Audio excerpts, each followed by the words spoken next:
Grand Rising, good people.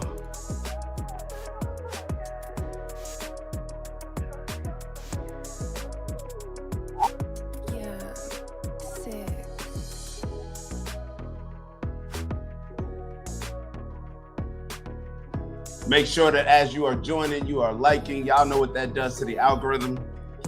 Shout out to y'all. As you can see, we're back in Jersey, back in this cold. Came up yesterday and wasn't excited about it.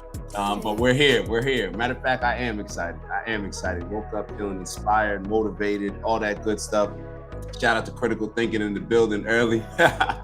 Critical Thinking brought breakfast. He's grabbing us all breakfast. Shout out to Finn.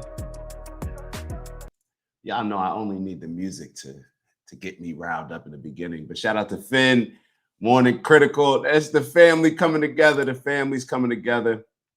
It's a chuffing 3 degrees Celsius here. Not sure what that is in your currency. Let's find out. Hold on. What is 3 degrees? Negative 3 degrees. What is negative 3 degrees Celsius in Fahrenheit? Minus 3 degrees Celsius is 26.6 degrees Fahrenheit. 26.6. Yeah, life is amazing. It's definitely not that in Jersey. So yeah, that's freezing. Critical said 39 degrees Fahrenheit. It's cold where y'all at, man. Shout out to Motown in the building. Good morning and happy Friday. Make sure y'all beat that like button up. Hit that like button. Got the whole team here. Got Unc in the building. Grand Rising and good morning to all. Got VK tapping in the chat. Let's get it. Happy Fridays. We got everybody on the team. TGIF and on the way that I put it. TGIF and on the way that I put it. It is just good to have another weekend. Peace and blessings to be to all. Thank you, Finn. Good morning. Everybody tapping in. Got Bub in the building. What we got going on? We got a Poster Goy. Shout out to Poster Goy in the building. Attitude reflects leadership is lead with purpose, and your vision will become the spark that inspires others to rise with you. Love that. Hold on. Let me see. Hold on. I was trying to see what BK is texting me. All right, so what we got for today? All right, so we got a full packed show and a big surprise. So I have to admit that when I initially saw that Tucker Carlson interview with Nikki Haley's son, I clicked off of it because I just figured Nikki's going to be, spewing the same talking points that Nikki Haley. I'm not really interested in. They're too fond of Nikki Haley, a lady that signs bombs that are getting ready to go over there and kill a group of people that are innocent in my mind, but are just getting caught up in war. Typically the people that are killed in war, those are the innocent ones. But just anybody that would be willing to sign a bomb, that's just wild. And then to call yourself a Christian, it's wild to me. But I was so surprised with this interview. So we're probably going to save that for the end. Hold on, BK's trying to get in. So we're probably going to save that for the end. And then before that, we have Jasmine Crockett, a video from her that I think is really going to blow y'all minds. This video of Jasmine Crockett is going to blow y'all mind. We got Candace Owens exposing some new things with Charlie Kirk's head of security, who looks crazy. And then we have maybe a couple other little interactions here and there. We got a Mark Levin, Megyn Kelly. Let me see if I can get BK in the building. Let me see. Glay, it's the same link you've been clicking all week. Hold on. He's saying that it says I have to let him in.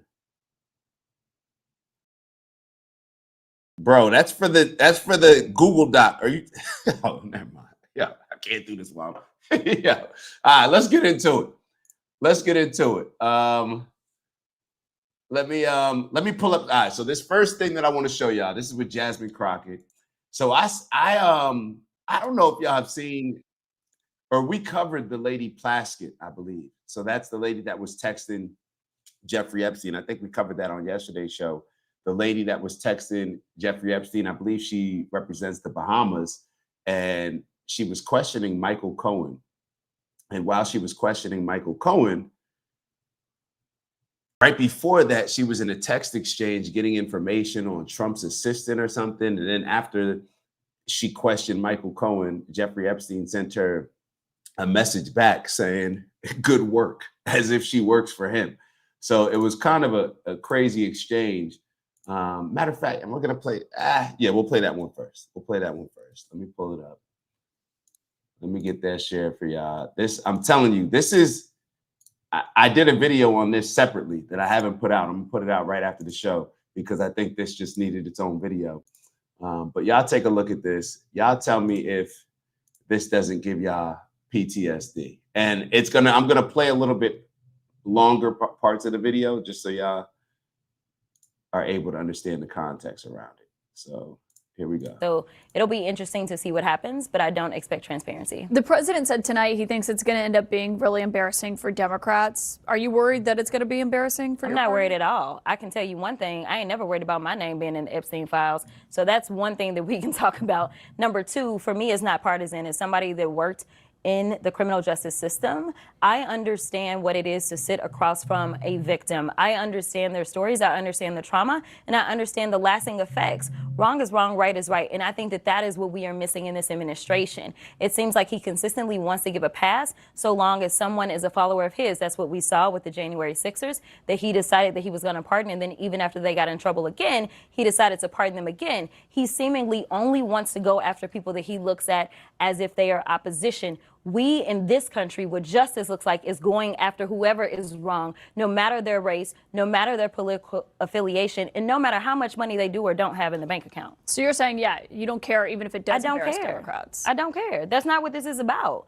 To me, it's not political. We need to make sure that we understand how it was that this was able to take place, and we need to make sure that we tear down those structures. We have an obligation as legislators to make sure that we do better by the people in this country. We need to make sure that there are no other children that end up in similar circumstances, whether Jeffrey Epstein is alive or dead. We need to make sure, because it wasn't just one man.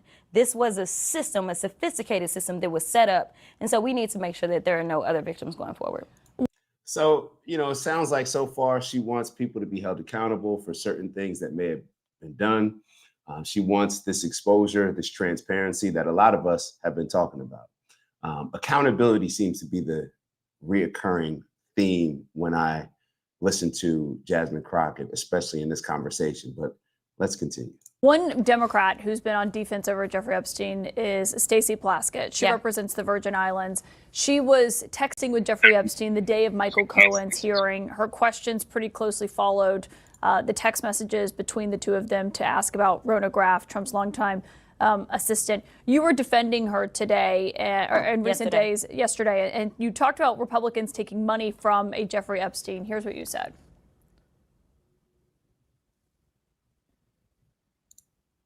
Who also took money from somebody named Jeffrey Epstein, as I had my team dig in very quickly. Mitt Romney, the NRCC, Lee Zeldin, George Bush, Win Red, McCain Palin, Rick Lazio. You mentioned Lee Zeldin there. He's now a cabinet secretary. He responded and said it was actually Dr. Jeffrey Epstein, who's a doctor, doesn't have any relation to the convicted sex trafficker. Unfortunate for that doctor, but that is who donated to a prior campaign of his. Do you want to correct the record on the people? I never. So before we begin, BK, did you see her whole spiel? Did y'all see the whole spiel? Think about what she said up there. You know, she's calling out different people, and then this guy Lee Zeldin, who's one of the people that she called out for receiving money from Jeffrey Epstein. He says, actually, that's a different Jeffrey Epstein. That's a Dr. Jeffrey Epstein. Pay attention. Pay attention. Let me scroll back maybe 2 seconds. Of his. Do you want to correct the record on the people? And I never said that it was that Jeffrey Epstein, just so that people understand when you make a donation, your picture is not there. And because they decided to spring this on us in real time, I wanted the Republicans to think about what could potentially happen because I knew that they didn't even try to go through the FEC. So my team, what they did is they Googled, and that is specifically why I said a Jeffrey Epstein. Unlike Republicans, I at least don't go out and just tell lies.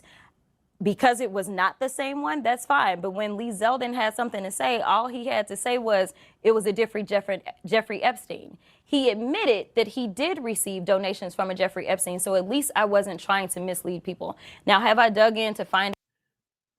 Yeah.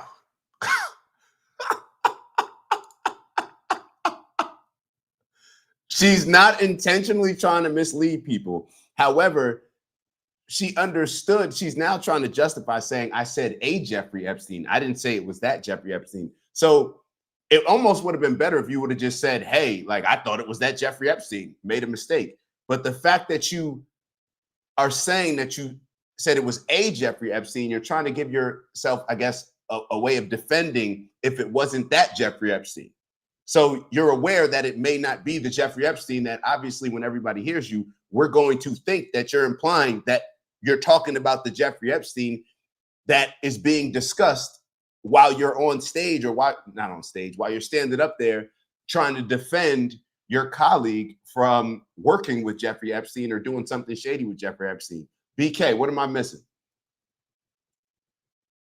BK not ready. He not ready. No, it was muted. This is accountability. What's the issue here? It's okay as politicians to be wrong publicly. I understand there's a huge crowd watching, but to stand on business before and stand on business after. And then she called him out saying if he wanted to respond and say something, he could have just said that it's the wrong Jeffrey Epstein. Like, you lie about me, you misrepresent something that happened, and now you want me to be courteous in my response as if you didn't just try to call me out for receiving money from somebody like Jeffrey Epstein? I mean, we like that energy. Just put it in. You like that energy. We put it for good use. There's nothing about this energy. I'm being real. This is a part of it. If anything does trigger me in this world, it's this. I do not like anything about this energy. Nothing about this energy. And this is a problem. This is a problem that we may not want to discuss it. This is a problem with women. And yes, it impacts Black women far more than it impacts other women.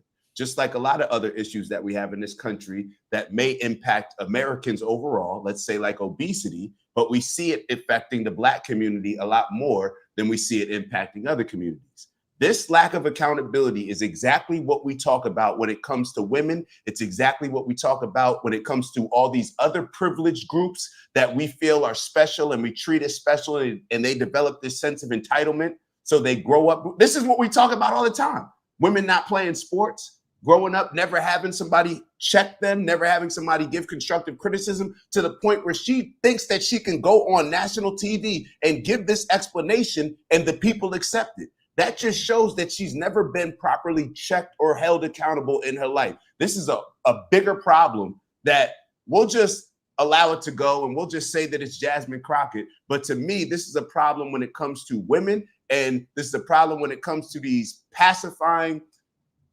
friendly dads rather than dads that want to actually be fathers. This bothers me. This bothers me because this is a bigger problem. You and I have had plenty of conversations talking about relationships and other things of that nature. And one of the main things that we talk about is what? That A word, accountability.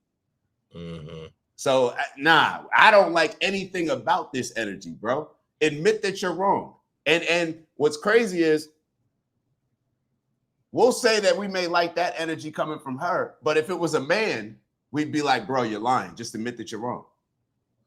Yeah, so when I say I like her energy, like I like that it seemed like she just hungry to get after it. But when I say use it for good use, I think almost like Trump had that energy when he was in office with the politicians, like very like dismissing cats, et cetera, et cetera. But what I'm saying is she's wrong. So if she use that energy, that push through in the politics for good, I see a lot of value in that. She's not going to necessarily take a dollar for anything. She's not going to compromise her morals. So this I can see this energy killing it, but you're wrong. So you just completely ruined the objective of why that stand on business energy that I like. You're doing it at the wrong time is what I'm saying. Yeah, standing on business. Yeah, I agree with you, because standing on business is standing on the fact that when you're wrong, admitting that you're wrong, admitting it clearly. But nobody's going to, and we'll continue with the conversation, but this just bothers me, because what it ends up doing is it limits you from becoming, I think we spoke about this yesterday. You said it limits you from becoming the best version of yourself. It limits you. So when we create these victim groups, this same thing, and we're going to have the conversation when it comes to Israel. This is the same thing that why Israel feels like they can, and tell me if I'm reaching a bit here, because I am stretching, but tell me if I'm making the connection. When we have these groups that we treat as victims, when we put them in these protected categories, what ends up happening is they see that they can get away with certain things that other people can't get away with, and it's acceptable. So then you get behavior like this, to where you think that you can, maybe I'm telling you, like I said, I admitted earlier before, if there is something that triggers me, it's these type of conversations. It's this, but. Yeah, no, I think that, I mean, the accountability is at the end of the day at the forefront of what we're discussing here. So it's like, yeah, for sure, that's the problem. But you could have the energy she got, I think, is the ones that call people out and not willing to turn a blind cheek to certain things. The issue is her, who we are talking about right now, is not holding the other side of it, which is the accountability side of it. But I do appreciate that I could, if somebody had taught her or how to accept when she's wrong or when she makes a mistake, and she was going in the politics, political rooms, standing on business, I'm like, oh yeah, okay. See, this is the energy we want to see in the religious buildings, the political buildings. We want to see cats going back and forth, but not like this. You're doing it you're doing it for the wrong reasons right now. It's because you're wrong. We want to do it when we want you to stand on business when you're right. Yeah. We're gonna keep going. We're gonna keep going. We're gonna keep going. Let me back it up maybe 10 seconds. All he had to say was it was a different Jeffrey Epstein. He admitted that he did receive donations from a Jeffrey Epstein, so at least I wasn't trying to mislead people. Now, have I dug in to find out who this doctor is? I have not. So I will trust and take what he says, is that it wasn't that Jeffrey Epstein, but I was not attempting to mislead anybody. I literally had maybe 20 minutes before I had to do that debate. Yeah, but people might see that and say, well, you're trying to make it sound like he took money from I did not know. A registered sex offender. No, but I literally did not know. When you search FEC files, and that's what I had my team to do, I texted them and I said, listen, we're going up. They are saying that she took donations. Right, but someone might say, well, your team should have done the homework to make sure it wasn't the convicted sex trafficker. Within 20 minutes, you could not find that out, not from just doing a quick search on FEC. So number one, I made sure that I was clear that it was a Jeffrey Epstein, but I never said that it was specifically that Jeffrey Epstein, because I knew that we would need more time to really dig in. Well, Stacey Plaskett was texting the Jeffrey.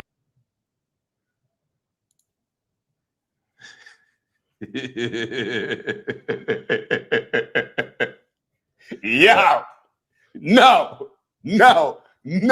I'm not accepting this. No, bro, no.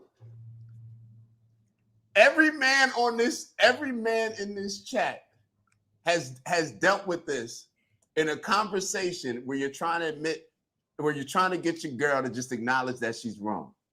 And if you don't deal with it, then you're a lucky man. Hold on. Do you think this is because she's a girl, or do you think this is because she just not? Because I feel like when we talked about this yesterday, we were even using how men could like how when you're just wrong, how like if you just accept accountability, you'd be surprised of the relationships or the friendships you can mend when you just take accountability and apologize. So I think more or less this is just people in general per se. Now, yes, it's her right now, so we can definitely get on her, but I feel like yesterday we was in the same bag yesterday. With who? Just With who? it wasn't Explain. her. Explain. Huh? With who? What you remember the conversation we were having? I can't remember who we were talking about, but I do remember what we were talking about. Accountability. BK, I can't let you do this. I can't let you do this, bro. Oh, I mean, maybe you seeing something I'm not seeing. I'm This here for is an issue. If we know, we've had this conversation over and over on this show, and well, we've had this conversation over and over on the show. Women are not held accountable. Correct. Men, bro, this is what I'm talking about. So when you're not going to be held accountable, what do you feel like you can do? You feel like you cannot accept responsibility. You feel like you don't have to ever admit that you're wrong. And the problem with that is when you're not held accountable and you never can admit that you're wrong, how are we ever going to move forward? How are you ever going to improve on a problem that you won't even acknowledge is a problem in the first place? How are we raising people now, raising our little girls? Jasmine Crockett could potentially be the presidential candidate, the nominee from the Democratic Party. When you think about the Democratic Party, who's there? Who has the biggest buzz? Who do they love? They love Jasmine Crockett because they love seeing this loudmouth Black woman who's willing to go up there with the ratchet eyebrows and all this other stuff, the lashes and all this other stuff, the weave. And they like seeing that. They like seeing that. So there's perhaps a few different things that I already just come into it disliking her because I dislike how they try to use her. I just feel like they always try to use an aggressive Black woman to do the bidding for the Democratic Party. So that's on the side. So perhaps that is a bit of my bias. But overall, when we think about the issues that we have between just men and women in general, a lot of those things are just accepting accountability. So when you have a group of people, whether it's Jewish people, Israel, whether it's the LGBTQ community, whether it's Black people in certain cases, or whether it's women, when you create a group of victims and you don't teach them to just be held accountable for themselves, it hurts them. It hurts them. And it hurts our entire culture, in my opinion. But perhaps I'm overreacting. I'm being very clear. Right.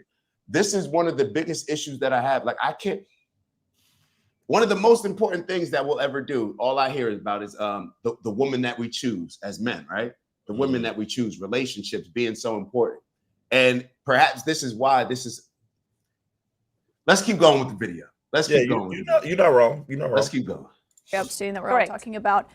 Really dig in. Well, Stacey Plaskett was texting the Jeffrey Epstein that we're all talking about. You voted against the censure for her to remove her from her committees. You know, we pressed the minority leader Hakeem Jeffries on this last night. Maybe you don't think she should be removed from her committees, but why do so many Democrats seem unwilling to say it's inappropriate to be texting with a registered sex offender about what you're going to ask a witness at a congressional hearing? So I'm not going to necessarily say that that's the case. Now, this is somebody that was a former prosecutor. Now, I haven't sat down and talked about all the specifics of why Stacey was doing what she was doing. I know that when she got up and she spoke, she talked about the fact that this is one of her constituents. At the end of the day, what I know of prosecutors is that they are typically talking to co-defendants. They are typically talking to the people that have the best information. And what you had was the former attorney for the president that was sitting there. And honestly, we knew, or she knew, or at least Jeffrey Epstein presented that he was very cozy with the president. He had more information, registered sex offender or not. The bigger question is, why is it that the president was so cozy with a registered sex offender even after he ultimately ended up with some of his convictions? And seemingly, he had absolutely been on the plane with him. We know about the birthday card. The bigger question is, why is the president of the United States not the one that is in the hot seat for his relationship, instead of us saying, oh, you know what, we're going to take her off of her committee because he decided to text her. Stacey didn't initiate that chain. Yeah, this is exactly what Kevin Samuels, rest in peace to Kevin Samuels, all this deflecting, all this lack of accountability. This is what Uncle Kev used to talk about, and we're now seeing it play out with people who are running the Democratic Party. Like, this is But she does. Let me let her finish because she does throw a nice little shot in there at the end. Jeffrey initiated that chain, and she took the information. Just like if somebody Why BK put that on the screen? I need an Eastern European woman who's going to stand up when she No, has no, I didn't say that. rattling the door. No, That's you put it on Dutch. the screen though. Yeah, Dutch wrote it, but you put it on the screen. No, I ain't put that on the screen. You put that on the screen. Yes, you did. Even here. Nah, don't say I did it. Yo, Hey, yo, you funny, bro. no, funny. I ain't put that on the Come screen. on, bro. That's man. Dutch 9238 going hard. Get you a beautiful black queen, man. Dutch Stop said he playing, want a bro. Japanese woman. Let me. Can I continue with the video, BK? You putting stuff on the screen and stuff. Yo. text me, Yeah, for but she was information. responding and saying, you know, what are you talking about? Quick, I'm up next. And then her Correct. questions were about Rona. But do you think that was inappropriate? I mean, would you text with someone who is a registered sex offender I mean, listen, about what you should ask? I honestly know that he had never been convicted of any federal crimes at that time. But he had been in jail already. and He had been got a in plea jail. deal. And An easy my deal. deal is this. The Republicans are constantly texting with a 34-count convicted felon. So if it's okay for them to text him at any point in time, then I'm not going to say that that's right or wrong, especially to the extent that you're talking about kicking someone off their committee. Were they Well, she initially said when she asked her the question, it's not about kick. Even if you don't feel that you want to kick her off the committee, that she should at least be called out for saying that it's inappropriate to be texting. But of course, what's the response? Well, they did it. Yeah. They did it. So I'm not going to say it's wrong for my team to do it if they're doing it. This is No, see, this is what you didn't allow.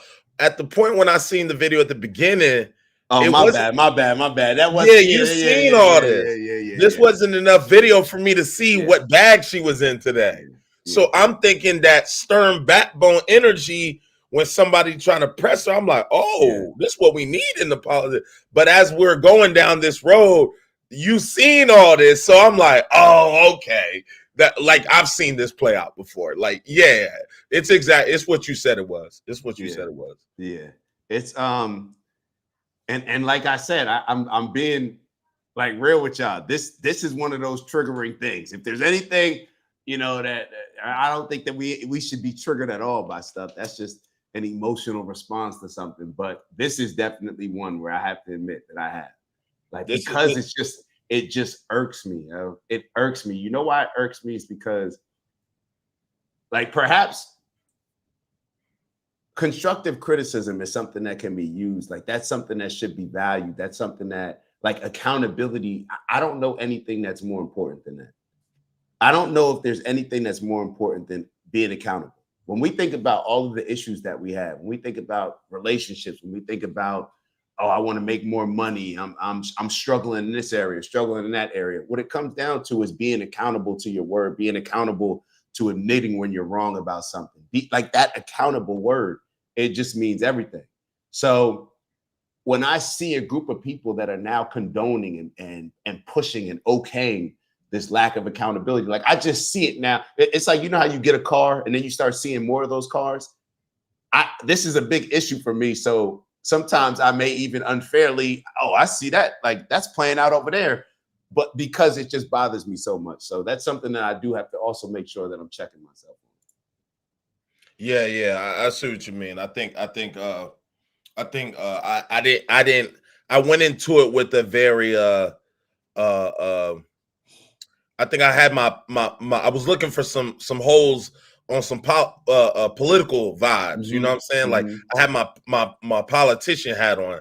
Usually that's why I've been wearing this joint. But then this clearly was that was an issue walking into her politics.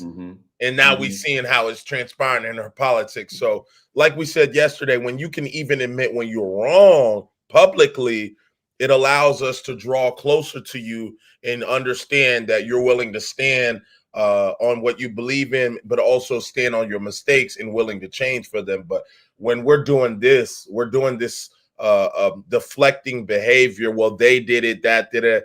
I'm not doing this with you. The fact that two grown-ups have to have this type of conversation, like we're at some preschool about, do you understand what you did wrong? And no, well, she hit me first. Like, this is just wild to still even be in this place. So I think she knows. And you see how she naturally which I noticed with the ladies though.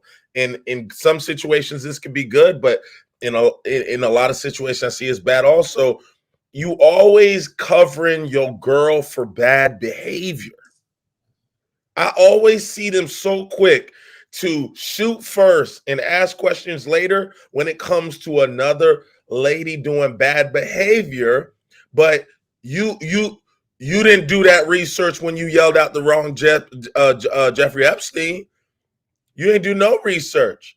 You just said what was wrong. But when it comes to your shorty, who you also don't know the full research again, look at the difference. Well, he could have just said he was the wrong Jeffrey Epstein. Where that energy with your homegirl, where she could have just not been texting or blah, blah, blah. Like, I don't see the same application applied there. So it does look like this is that gang behavior we talked about. Like, when you see wrong in your circle, you're not calling it out with the same energy that's when you think somebody's an op. And this is what makes things dangerous. People just have natural biases and they have to have their checks and balances, honestly, especially when you're dealing with politics. You just unfortunately can't just allow certain things to be cool one way and not cool the other way. And even though that's kind of what she's trying to stand on, saying Trump, well, Trump did this and Trump did that. And I'm like, you saying this argument, but you're not even realizing that you're playing the same tune he playing. Yeah. And that's why I appreciate people that are willing to call out both sides. That's why I appreciate the Marjorie Taylor Greene. That's why I appreciate Candace Owens, Tucker Carlson, Dave Smith, the people that were pushing people to vote for Trump, but will have absolutely no problem in calling out the things that Trump is doing wrong. Have no problem. We have an entire split. Or not we, I'm talking about as America, we have an entire split in the Republican Party just based on people that are not willing to just go along with whatever Trump's doing. People that are willing to call Trump out based on an issue that's important to them, and it's the issue of Israel. But with the Democrats, we had, you can clearly see, I don't even want to make it about the Democrats because then I sound like I'm saying this about the Republicans, then I'm saying this about the Democrats. But when you have one side that is willing to call Trump out. Here you have this character as Trump. You're willing to call him out. When you're not even willing to call out Biden, when you're not even willing to call out a zombie walking around posing as the president of the United States, then like, what are you willing to call out? I actually have, it's to the point where I got so frustrated with the Joe Biden stuff. I actually started feeling bad for Joe Biden. I genuinely felt bad. Like I wanted, let him go. Like his wife still was trying to hold on to him, trying to be president. Like clearly the man's not all there. Like he is, but what did people do? Both voters and supporters of the Democratic Party, as well as these politicians, they allowed themselves to just be completely like, it's like, what are you looking at?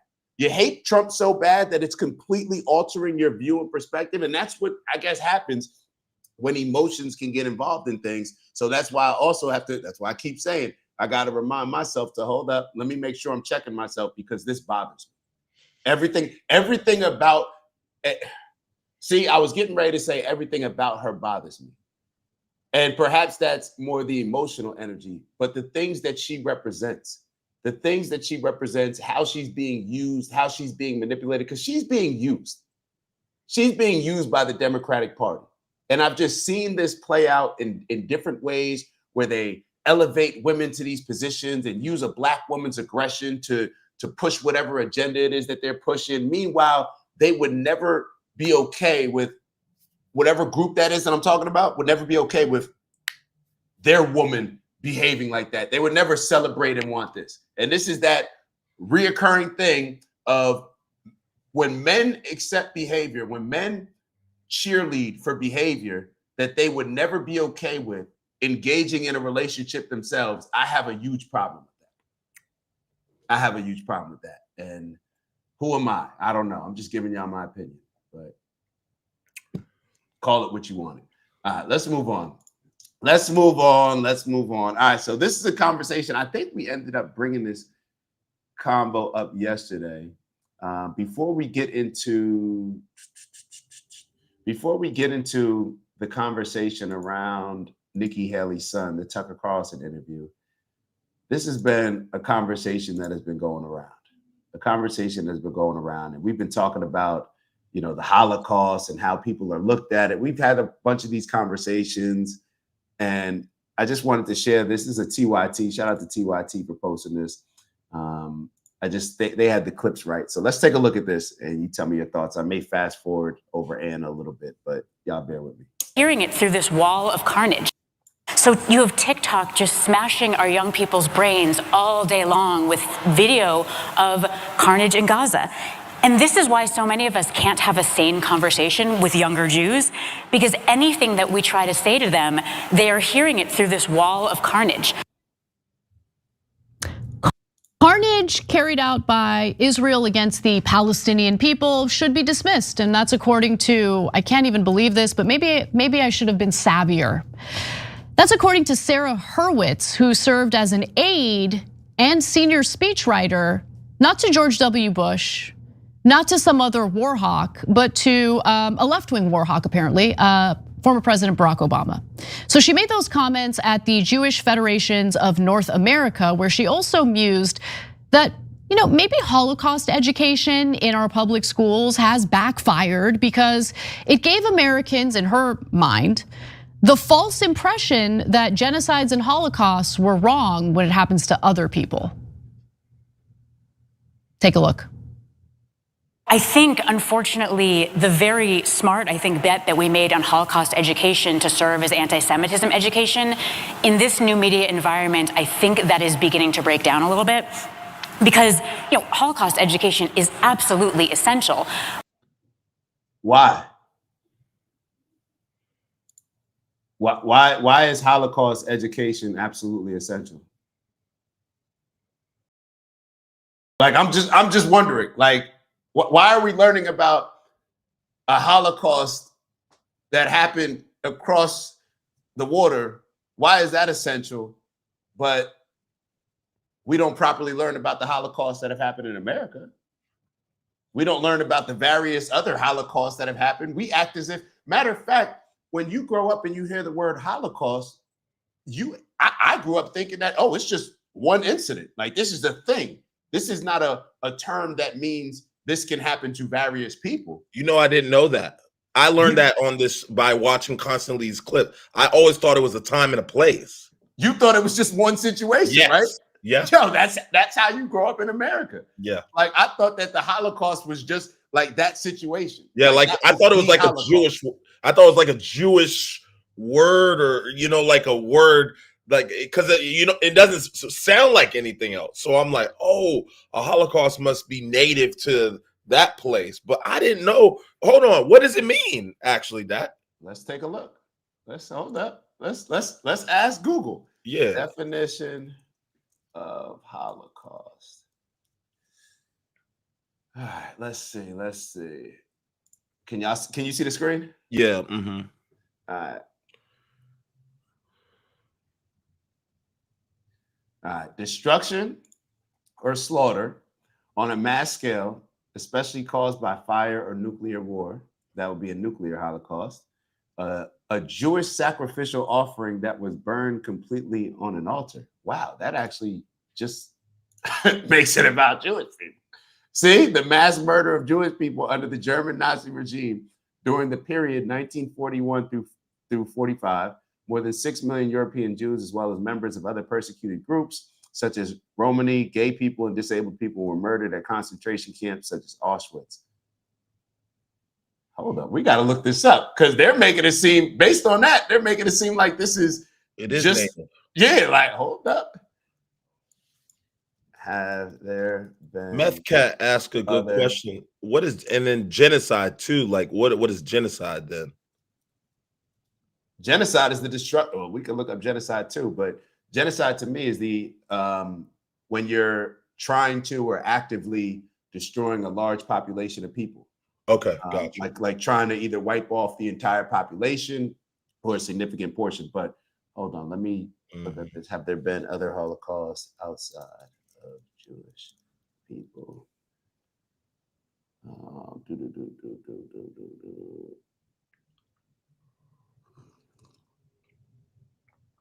Hold up. This is making it seem like it's only chat. Help us out here. I may need to ask ChatGPT because these answers are. Let me share the screen with ChatGPT real quick. Oh, let chat get through it. Mm-hmm. Hold on. Maybe it is. Is this just a term that Israel owns? Hold on. Website. Hold on. Hold on. I'm trying to pull up this other screen. Yeah, it's so interesting. Like it's constantly reminded to kind of learn about the Holocaust, but then we always see examples of them kind of dismissing history in America.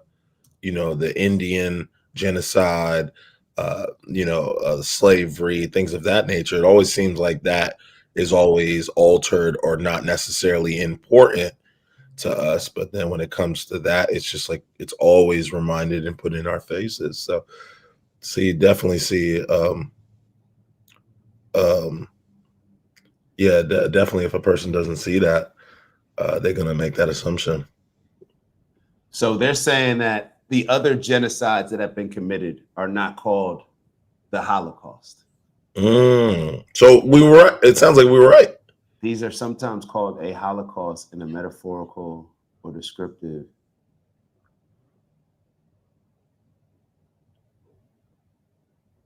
Dang, yo, that seems crazy.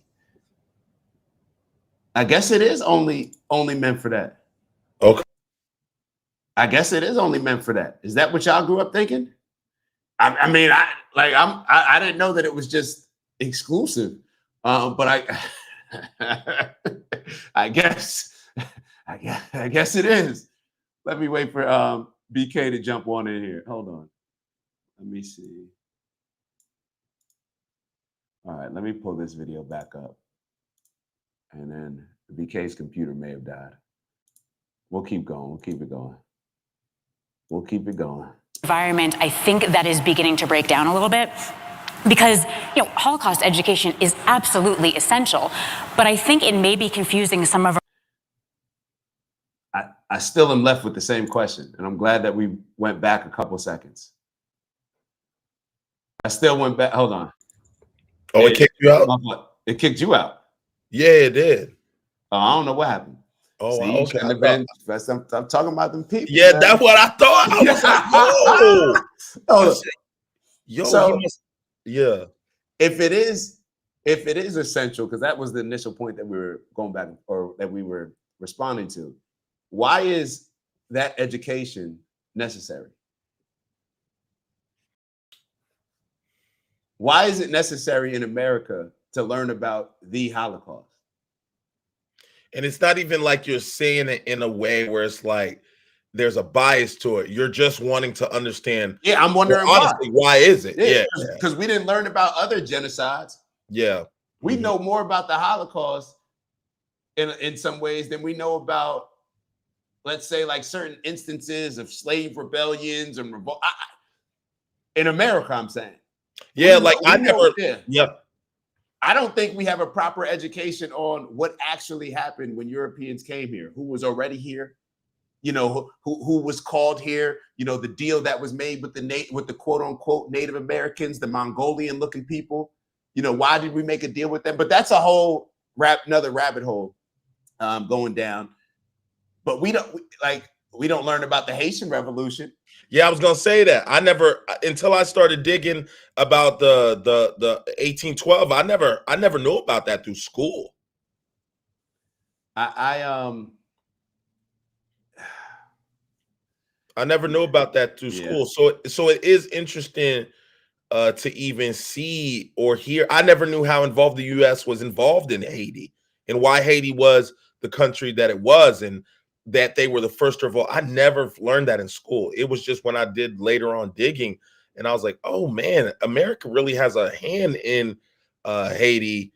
Let's see how deep this goes. I'm like, bro, the ties are unreal in the connection to Haiti. And then you realize how Haiti has been kind of controlled, et cetera. But yeah, you're right. I never knew some of the stuff pertained to certain things like Hathaway, when we were talking about with Hathaway. I'm like, that's an amazing story.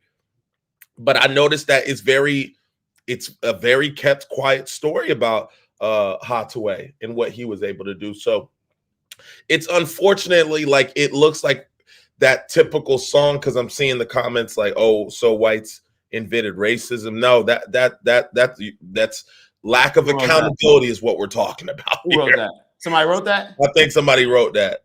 I seen.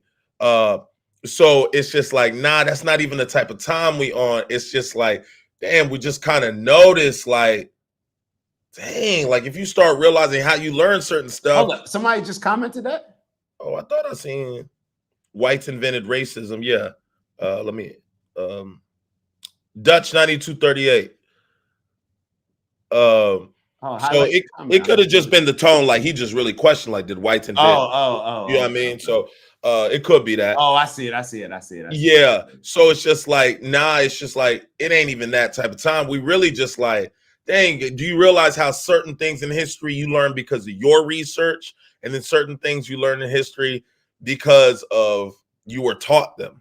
And it's just interesting what makes the mark and what doesn't. Yeah, and it's definitely not whites invented racism. Even when you look at the transatlantic slave trade with, you know, what happened in America, like that was largely based off of what Arabs were doing to Black people in Africa. Mm-hmm. Like we don't learn about that slave trade. That's another example. Nobody grows up. How was I was probably in my late 20s to when I even found out that there was a vicious, for like 700, 800, maybe plus years of this Arab slave trade in which the Arabs came through and conquered a lot of northern and eastern Africa. I never even was aware of that. Like had no idea. Matter of fact, I don't think a lot of the Black Americans that are Muslim in America are aware of that. You know, we talk a lot about the Christians and how these Black Americans, like, why are y'all Christian? The same question can be asked about from a Muslim standpoint. Like, why are we embracing all of these religions that were used to enslave us? Like, but the point that I want to make to Dutch is, no, this was not I don't know who invented it. I don't know if it was ever invented, but to me, it's just more of a tribalism. Different people have used it in different ways. It's been an easy way to identify us versus them. Just like you go to a basketball court and it's easy to say, okay, skins versus shirts. Why? Because we look different. Okay, that'll be what we stand on now. So it's like, if you got people with different skin color, it's just an easy way to conquer people. When we talk about how do you conquer people, you divide them. So if you're already divided by race and what we look like, then, you know, that's just how some people have used it. But I don't know, who cares? You know what I mean? And not to say that to you, Dutch, but I don't even think about who invented racism. I don't think about that. Steve wrote, she is saying it's essential because it completely frames up the view that they want us to have in regard to the Jewish people, helpless victims that need our support and protection. 100%. Let me keep playing it. Where are we? Where's this video? Our young people about anti-Semitism because they learn about big, strong Nazis hurting weak, emaciated Jews. And they think, oh, anti-Semitism is like anti-Black racism, right? Powerful white people against powerless Black people. So when on TikTok all day long they see powerful Israelis hurting weak, skinny Palestinians, it's not surprising that they think, oh, I know, the lesson of the Holocaust is you fight Israel. You fight the big, powerful people hurting the weak people. What you think? So, I mean, and let me make sure that I'm hearing her correctly. Like, I might need to hear it one more time. I go, okay, Let me hear yeah. what you said, though. Yeah. Hold on. I think, unfortunately, the very smart, bet that we made on Holocaust education to serve as anti-Semitism education, in this new media environment, I think that is beginning to break down a little bit. Because, Holocaust education is absolutely essential, but I think it may be confusing some of our young people about anti-Semitism because they learn about big, strong Nazis hurting weak, emaciated Jews. And they think, oh, anti-Semitism is like anti-Black racism, right? Powerful white people against powerless Black people. So when on TikTok all day long they see powerful Israelis hurting weak, skinny Palestinians, It's not surprising that they think, oh, I know, the lesson of the Holocaust is you fight Israel. You fight the big, powerful people hurting the weak people. That's just a coward approach. Like my question is, so what is the lesson of the Holocaust? Like, what is the lesson of the Holocaust? Like, is it that part of it where you have the bully killing off the weaker group of people that can't protect themselves? That's why other countries got involved. Like, what exactly is the lesson? Is the lesson that, like, why was Hitler wrong? Like, isn't that like, so what are some of the other lessons, I guess, that you shouldn't categorically like just kill kids based on who they're born to? You shouldn't just categorize an entire group of people, let's say like Palestinians, and judge them and justify killing them because of what the most radical group of that particular people, Hamas, may be doing. So we're not supposed to judge a group of people, an entire group of people, based on the radical actions of a few. We're not supposed to justify killing an entire race of people, destroying an entire country based on the actions of a few. Aren't those some of the lessons of the Holocaust? Like it's almost like she's questioning the teaching or trying to find an understanding. I don't know exactly what she's doing, because I know she started off saying like, this is why it's so hard to teach young Jewish people about the Holocaust and I guess what's going on right now, or I don't know.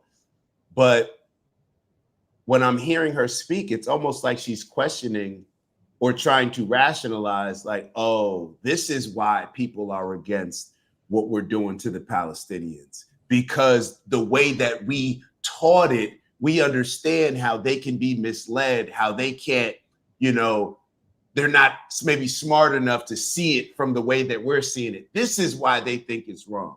This is why they think it's wrong that we're committing a genocide against Palestinians. Yeah, like justifying it. It's because of our education. Like, I get how you can see how this. Yeah. It's like, wait, what? That's a play. Like, that's why. That's a play. That's definitely a play. No, that's a play. When you hit him with the what's understood doesn't have to be explained. Yeah. If it looks a type of way, we need to question why does it look this way. But you so concerned about what we gonna think, because remember what we reinforced this week. A lot of our conversations is when you start a lie, you got to keep that motherfucker going, and you got to keep lying every step of the way. And so what they're not. I'm not even going to say cats don't realize this stuff. What they are doing is when you are trying to paint a better picture, give a more trying to paint the picture that you want us to see. No, that's just not how this game works. If I walk through a museum and I see a piece of art the way that I see it, I don't necessarily need you to come through and tell me what I should be seeing in this piece of art. And that's what you're trying to do. History is a picture that has been painted, but for some reason, certain people keep walking around trying to narrate us and guide us and tell us what we should be seeing with the history. And you can't keep pulling that blanket over our eyes. Or what I do like, status quo is being challenged. There's being checks and balances.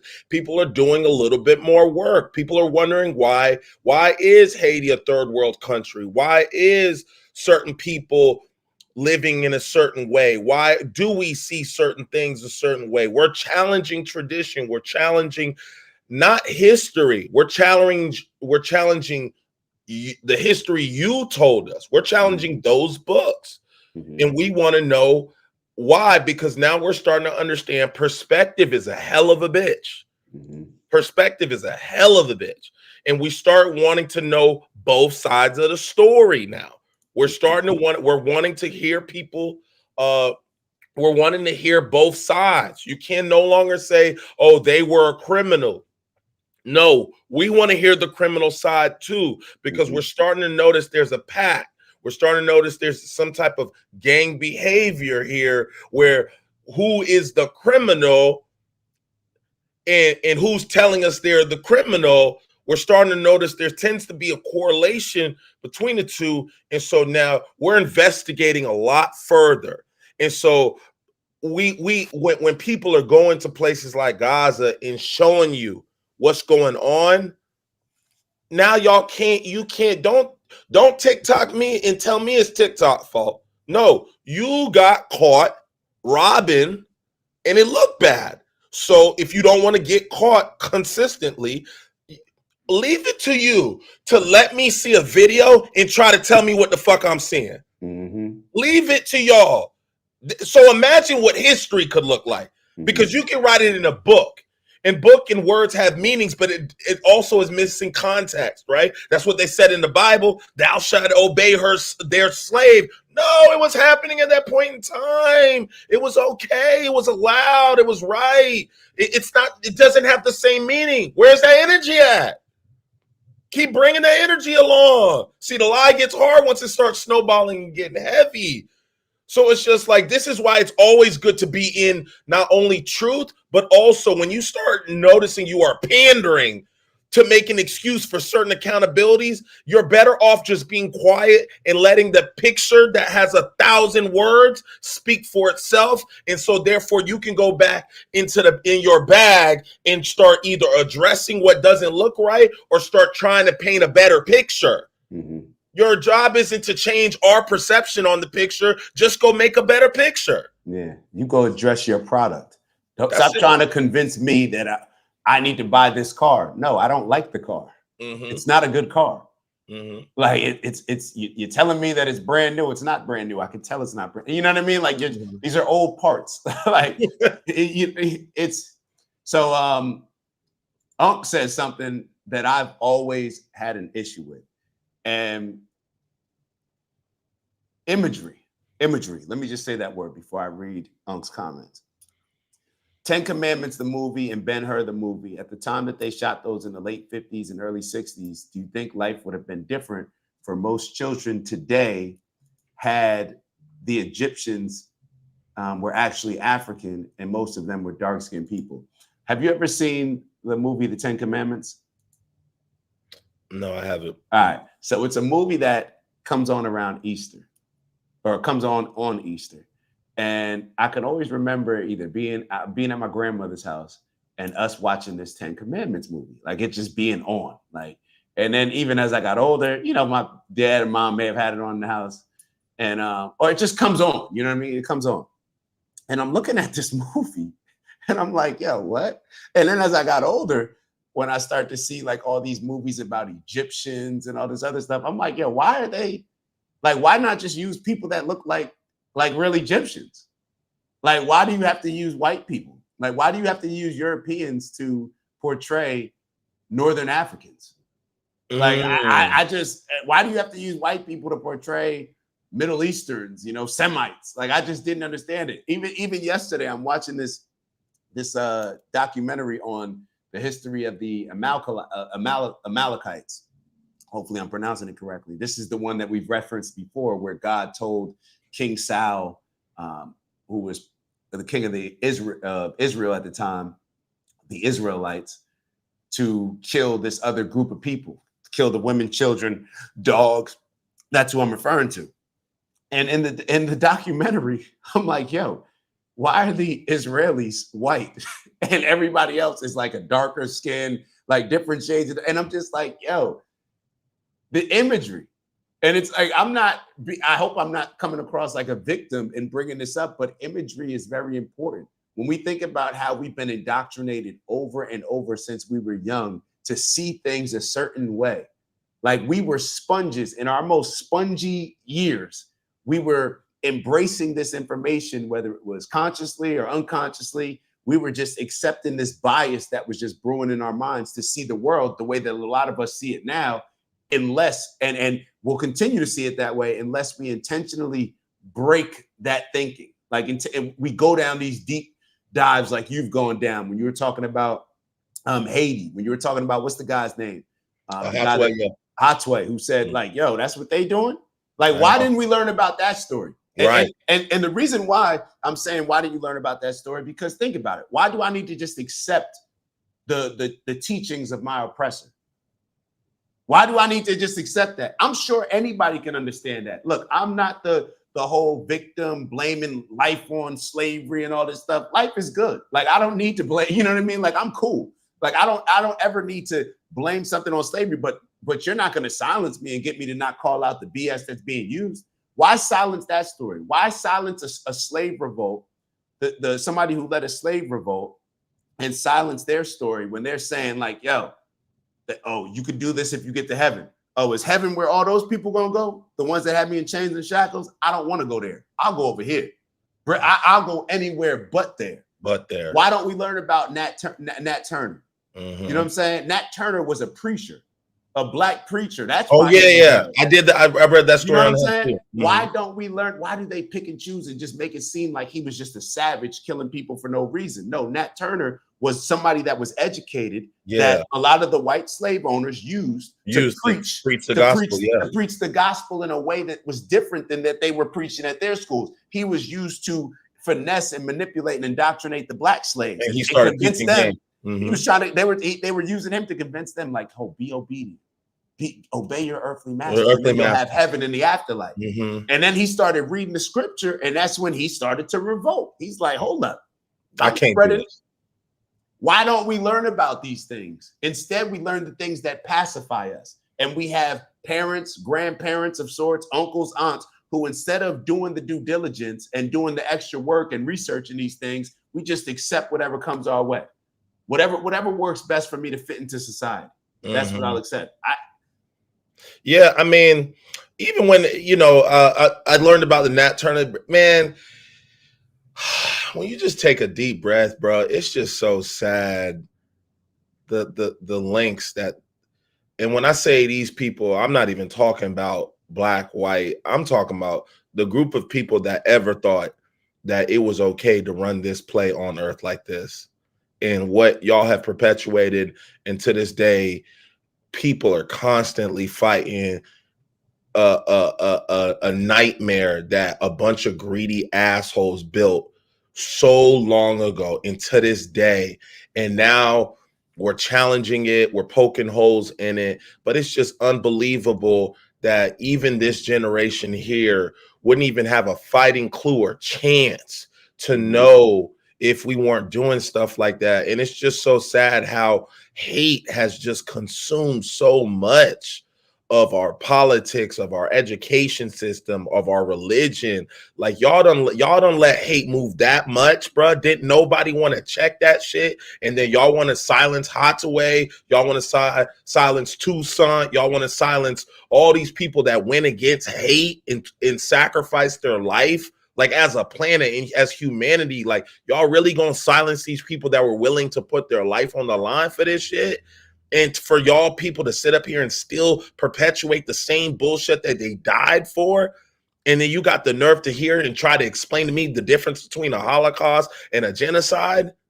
Are you fucking kidding me? This shit is ridiculous. And it's like, y'all don't let the history get so out of, y'all don't not been held accountable for so effing long, like you were talking about earlier in this pod, that y'all sound like old girl. What was her name? The politician? Jasmine Crockett. Y'all sound like Jasmine Crockett. Y'all sound like Jasmine Crockett because y'all been ducking accountability. When I say y'all, stop being offended. Y'all is the people on the wrong side of the fence. There's no perspective. Wrong is wrong. We all have a moral compass, and we know what feels right and what feels wrong. And y'all, what's gonna happen? Oh, Candace hit a bar yesterday, and I love it. I ain't never gonna forget it. Silence is what she said. I don't know if you remember hearing it, Dak. She was like, silence is not I'm gonna figure it out, Dak. Silence is not. Damn, I'm gonna figure it out. Hold on. She was speaking on. Yeah, so I already know where you're going as far as, like, it's not an option. You're right. It's not an option. Like, people think that they could just like now's the time to, and this is what I don't understand when it comes to, and I have to use the word so-called Christians. It's like, if you really believe it, if that's really your hero, then why not behave like him? Why not really behave like Christ? Christ was willing to risk it all for us. How selfish of us to not be willing to risk anything when somebody was willing to risk it all for us. Just hiding. Yeah, like you just hiding, not saying anything, scared, never. And it creates problems on both sides. It creates the entitlement that then allows people to think that they can commit a genocide on people and it's justified because of your silence. Because you've always been silent on this topic, because you've never said anything. Now you get people that are like, damn, like, wait, we can't kill these brown people? What's wrong with y'all? Like, what's wrong with y'all? I can't even. I'll find it. I'll venture. I'll bring it tomorrow. But yeah, it's just like the silence. Like you're not doing nothing with this silent stuff. If you scared, get out. Just don't. I don't want. You can't be scared and be affiliated with nothing. Then you shouldn't be allowed to be silenced, but be a part of anything. Right. If you're religious, you don't be silent. If you political, you're not being silent. Like we're not off that. And don't tell me, oh, well, everybody's different. Nah. Okay, that's fine. Then go to the different category. The one that don't have no say in nothing. That's not a part of nothing. That can't bamboozle or manipulate a group of people. Don't be in it then. So we know when it's time to stand on business and have checks and balances, we can confirm that you're not going to speak. But what's happening, you guys are hiding behind every major group, every substantial part of history or part of one side or another side. And now it's just like we're having to go through the people that's willing to speak up, and then, we found one. Like, nah, get out the way. And a lot of people hide behind ignorance. A lot of people, and I can't stand this. This is another thing that really bothers me. It's the whole, like I've had people tell me, like, oh, well, you just really are interested in this. Oh, you mean interested in humanity, interested in figuring out why certain people are committing a genocide and everybody else is just sitting back okay with it? Like, what do you mean this is what you're interested in? A lot of people play that ignorance game so they can have justification and not speaking out on certain things. And that really bothers me, because when I think about people like Malcolm X, the people that were heroes to me, when I think about a Malcolm X dying lonely, everybody turned his back on him. Like I get pissed off at that, but then everybody celebrates him now. Where was all this energy when he was here? Why do we always got to wait till somebody dies to protect them, to celebrate them? Why we always got to, where were all the people that were willing to stand up for Christ-like principles and willing to write the books that were inspired by God? Why weren't you inspired when they were hanging him up on a cross? Why weren't you inspired to do something then? I don't care what he told me. BK, you tell me, put down my swords, let them hang me. I'm not letting them hang you, bro. They don't have to hang me right next to you. But this is the mindset. Everybody wants to worship something they don't have the courage to be themselves. Everybody wants to act as if they're living by certain principles that they're okay with being violated as long as it's not violating their tribe. Everybody's just full of it, bro. We got a bunch of scared people running around that aren't even willing to speak up and say, hey, maybe we shouldn't kill an entire population of people because there's some quote unquote radical group, that came in to Israel on what did they come flying in on, whatever those things were called, when Israel knew about it. And perhaps maybe we can just give a little bit more context and understanding and say, well, they also stole their land. There's that part of it. Just leave that out. I thought these were just crazy, radical Muslims. You know what I'm saying? I thought that it was just inherent in them. You're telling me that, this is just all because somebody stole their shit? Like, yeah, I'd be pretty upset as well. The nerve of letting that go. I have somebody in my family, I'm not gonna say who, we always talk about like, yo, you gotta let that go. And now we willing to just like if we're not willing to let certain go in our lives, like little small stuff. I'm one of those people, like certain things it's very hard for me to just let go. But we just gonna let this stuff go. Like, you know what I mean? Like it's the nerve of them. The nerve of them to buck back. Anya told me she said it's something along the lines of silence, and I'm gonna find it because this is a good one before the end of this. But it was like something along the like silence isn't something, it's complacency or something. Complicit. You're complicit. Yeah, Mm-hmm. and it's You're just like silence. You don't get a pass. You don't get a pass. And I Mhm. think this is probably when Myron was asking her, you know, why she wants to speak up about stuff. Maybe that was what it was regarding, because I know she said when she was saying like, look, I want to get into heaven. I want to be right. looked at in God's favor. You know, I can respect that. You know, it's like, why do you feel like it's so important for you to speak truth? Why do you think it's so important for you to speak out against a genocide, a group of people? Doesn't it violate? Isn't America a Christian country? Mm-hmm. Doesn't it violate our commandments? Mm-hmm. So why wouldn't you speak out? We've made it so normal to not speak. What's some of people's biggest fears in the world? What was the number one biggest fear? Yeah. Professor Public King and speaking. tap in and tell us. Public speaking? Or what was it? That's Speaking it. in front of all- Yeah. Yeah. Speaking. Yeah. It's the thing that scares people the most. Yeah. Yeah. So it's just ain't off none of that. It's and I'll tell you who's definitely not off it. These youngins. So These let's youngins not off get into this. Mhm. I was so this is Nikki Haley's son. So just as a reminder, just in case people need to understand who Nikki Haley is, let me give you a nice little reminder of who Nikki Haley is. Is it on the screen? Can you see Nikki Haley? I'm not. No. All right, hold on. You got me in the locked up mode today, too. There we go. Like, Because you didn't access the back channel. oh, okay. Yeah, you got to hit that specific link. Otherwise, it'll be a guest link. Okay. Yeah. Gotcha. But hold on, let me. Unk said a good one. BK, would it be okay for us to be hanging out at a bar and watch somebody get their brains kicked in? Right. To me, it's the same thing. It's like watching a race of people get their brains kicked in.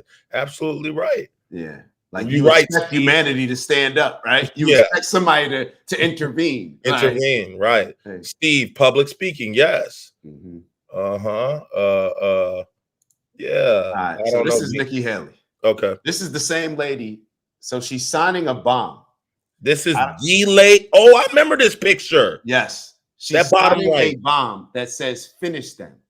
America loves Israel. Always Nikki Haley. This is somebody that was running. I for gotta president. go. I'm out. I'm a head out, Glade. This is somebody that was running for president that had raised a lot of money. And I believe what is Nikki Haley? She's Indian. Hold on. What's Nikki Haley's background? What's Nikki Haley's background or ethnicity? All right. So she was born into a Sikh family. Hold on. That's right. Meth Cat 69 would immediately call 911 if I saw someone committing a crime. Yes. Yeah, so her parents are from India. So she's Indian, Indian immigrant parents. Yeah. So that's Nikki Haley. Now let's take a look at her. This is wild, right? That hurts, bro. Like that. Hold on. Zoom Yo, in, Clay. Zoom in. This is disgusting.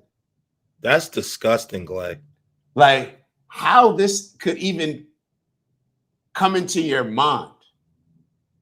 Like, and you think that this is the right side.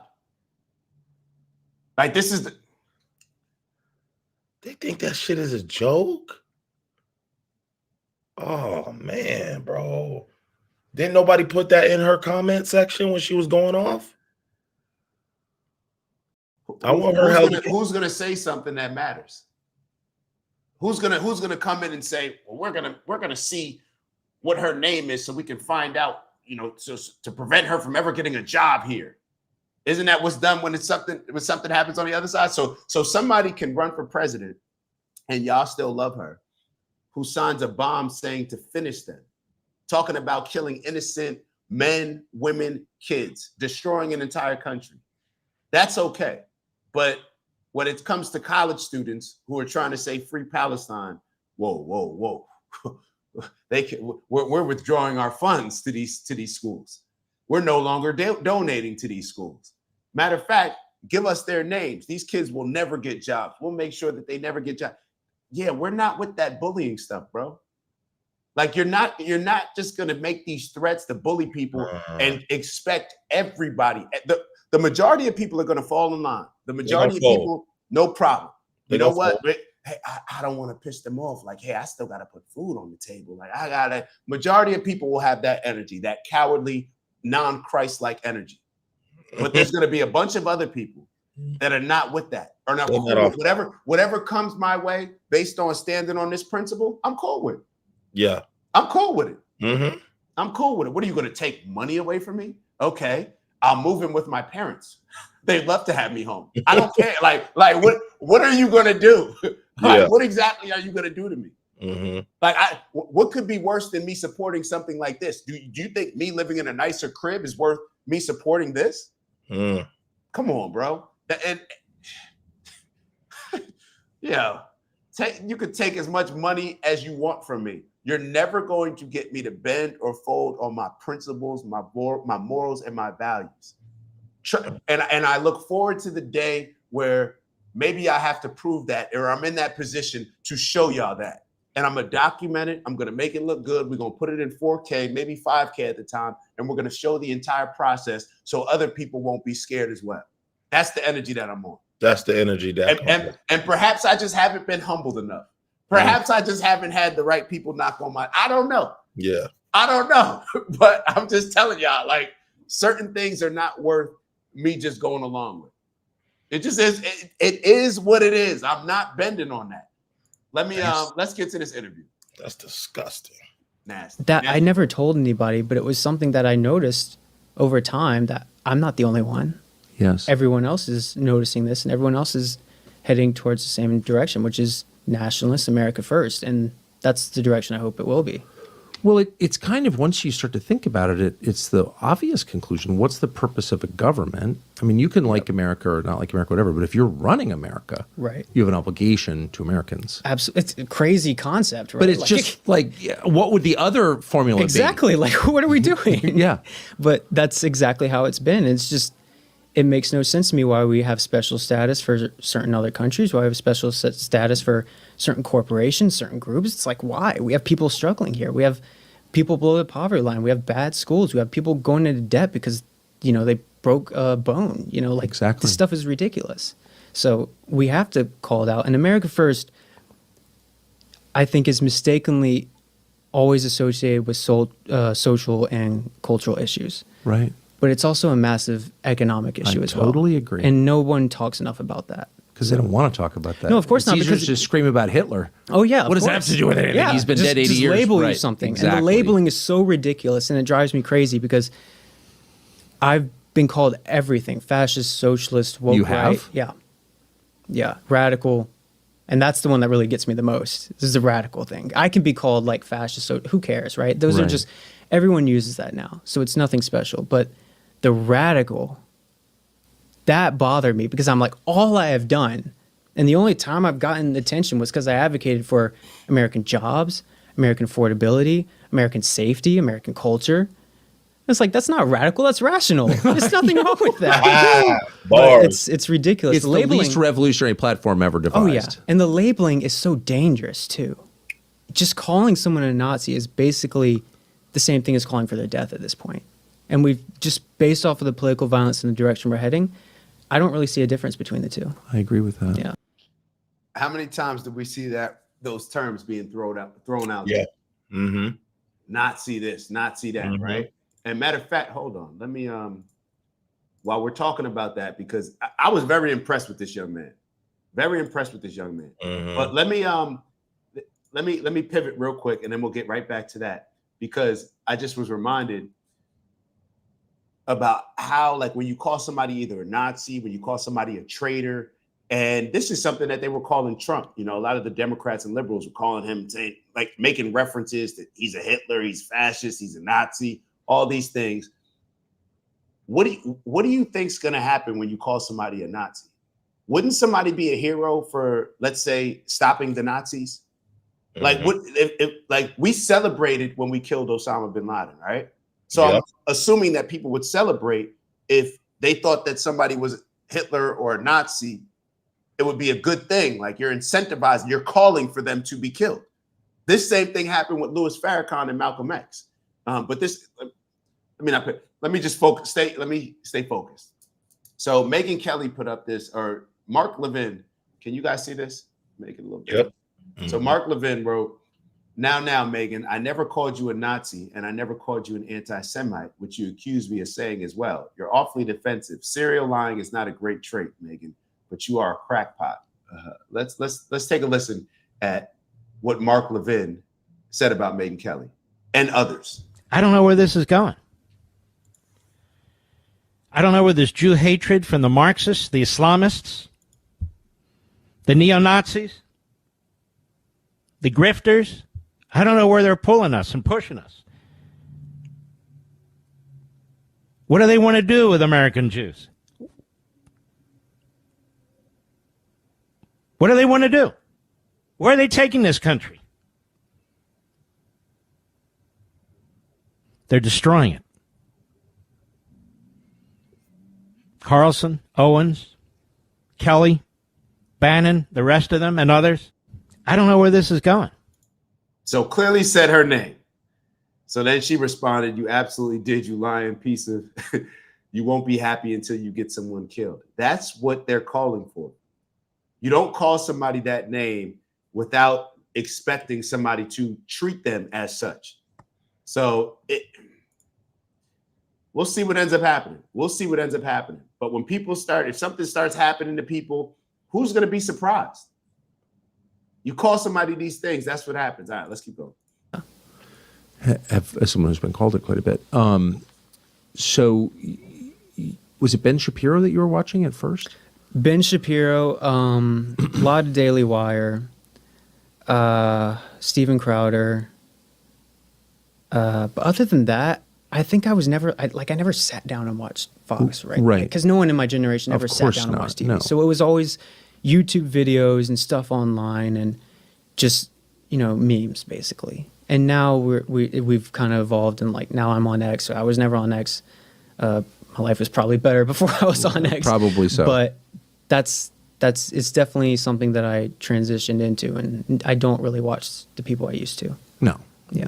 No. I don't watch too many people at all, actually. Right. But just lost touch with them. I felt like I couldn't relate anymore. So What did you said at the outset that you noticed that there were things that were never addressed and that you were not supposed to address? What were those things? I would say a big part of that is the economic issues that we see. Yes. So the goal of every generation, right, is to leave it better than you found it. And right now we're not doing that. We're going in the opposite direction. It's getting worse.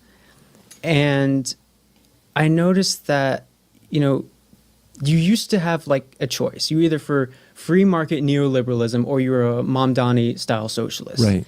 And it's no, capitalism is actually a very broad thing, right? So I was upset because we're not allowed to criticize corporations who are clearly not putting American workers first or the country first.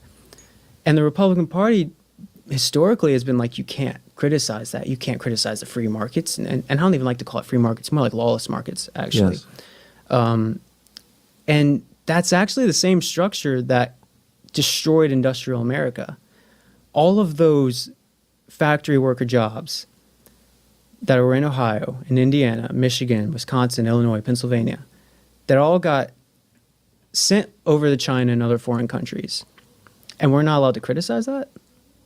Of course I'm going to criticize that. You're putting American workers last. Of course. And we're putting the elites first, and that's not right. We're putting a small number of people ahead of the majority, and I don't agree with that. Well, how could anyone agree with that? Because they have their own interests, and certain things drive that interest, like money. And that's what we see from the media, it's what we see from corporations, and that's what they do, because they don't want to lose track of that. It seems like one of the main control devices employed by Con Inc., as you called the institutional conservatives who are not conservative in any sense, but whatever, was to just call you a socialist. If you talked about Israel, you're an anti-Semite. If you talked about the collapsing, inverting American economy where a tiny group got everything, you were a socialist. It's ridiculous. But did you feel that? That I was a socialist? No, but did you feel that some of those gatekeepers were using that term to keep you from asking? 100%. That's, and they still do that, and it's never going to go away, because anything that's a threat to, like I said, just like the media, any corporate money or anything that, they don't make their quarterly goal or their profit, then yeah, they're going to call anyone a socialist, because just being against them, they want to label you because it scares people. The word socialist scares people, and it's not a good thing. I don't like socialism. Right. But they use it in the wrong way because they want to label someone to say, hey, don't talk about that. He's this, he's that, he's a socialist. And it's used to kind of delegitimize you. But I think when you look at the Republican Party now, is now becoming more of the party of the working class, and my generation is kind of responsible for that. I think it was Newsweek that reported something that in the 90s or 80s, something like that, they did a survey which said, hold on, real quick. I'm going to rewind when he's getting ready to talk about the survey, but I want to keep pausing it, because when we don't pause it, that's when they jump in and charge you up. Yeah, that's when they start to jump in and say, "Nah, we got copyright issues." So let me hold on. So far, what is he talking about? Like, it seems like it's a very common sense thing. This is what the younger generation represents. Go ahead. I'm sorry.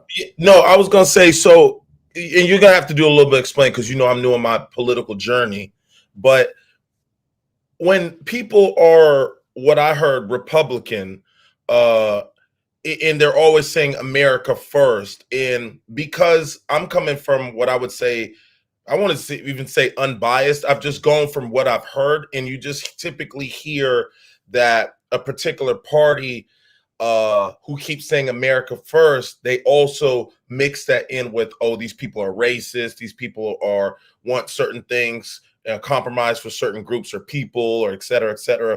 But now that I'm constantly hearing people define what the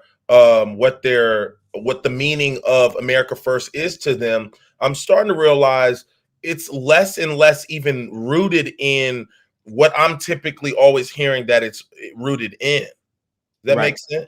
So you're saying, like, a lot of liberals and progressives, but Democrats, they'll try to make America first sound like they're saying white supremacy. Yeah, that's what you're saying. Yeah. And I think a lot of that, to be fair, was brewed out of Donald Trump when he first started pushing MAGA. When you have a MAGA movement that's saying "Make America Great Again," obviously that's going to be offensive to certain people who feel, rightfully so, that America has never been great for them. Okay. You know what I mean? Like, I don't think that, if we're just being real about it, you can understand how a black American would feel some type of way about Donald Trump coming out here saying we're going to make America great again. It's like, hold on, when are we talking about? What time period is this? Like, okay, what I mean? Okay. Right. So it just came across in a way where he's clearly only speaking to a certain group, regardless of what your thoughts are on it. If you hear somebody say "Make America Great Again," and you know that a certain group of people is going to be offended by that, whether you believe that that's right, that they're offended by it or not, you know that they're going to be offended by it. So clearly you're only talking to a particular group of people. You know what I'm saying? So if you're only talking to a particular group of people and you're saying "Make America Great Again," and that's aligned with putting America first, then people's perception of it became like, oh, this is pushing like white supremacy. When you say America first, you really only mean white Americans first. That's what it was coming across, or that's how it was being presented. Whenever you hear America first being broken down, and it depends on the group, because a lot of people have attached themselves to America first, just like a lot of people have attached themselves to the MAGA party to push their own things through. And Nick Fuentes, he said this, I mentioned with the Trojan horse. It's like Ben Shapiro and Josh Hammer and Mark Levin and Randy Fine. They're trying to attach Israel first and them being Zionist and pro-Israel to being America first, and they're rationalizing it by saying, well, those are our allies, so of course you're American first if you're supporting Israel. You know what I mean? Even Bibi Netanyahu said that. It Cap, to me, that doesn't make any sense. So they're manipulating it. It's manipulating it. So I think a lot of people, they'll manipulate it on one side, they'll manipulate it on the other side. It'll be manipulated on the same side in different ways. That's why you're saying like the Republican Party's got a divide now. Right. You know what I thought about yesterday? I was thinking about, and this may relate. This may be relatable to a lot of people. Even when I first got okay with Trump, where I got to a point because I couldn't stand him at first when he first ran, and even though I got to a point where I was like, you know what, I don't hate him as much. You know what I'm saying? Like, it's just all the stuff that it kind of wore off a bit, and I was just looking at him. You know, for certain things, I found out that they lied about what he said about very fine people on both sides. I realized that I was being manipulated in a lot of ways as well. I'm referring to the Charlottesville situation when they presented him as saying there's very fine people on both sides, and they condemned him for not condemning the neo-Nazis and white supremacists that are out there. And they just cut the clip short, where 2 sentences later, he said, and I'm not talking about the neo-Nazis and white supremacists. They should be condemned at all costs. But all of the Democratic liberal news stations were presenting it one way. I didn't find out the whole thing, everything that he said until like 6 years later. And that was one of the main things that I was judging him on.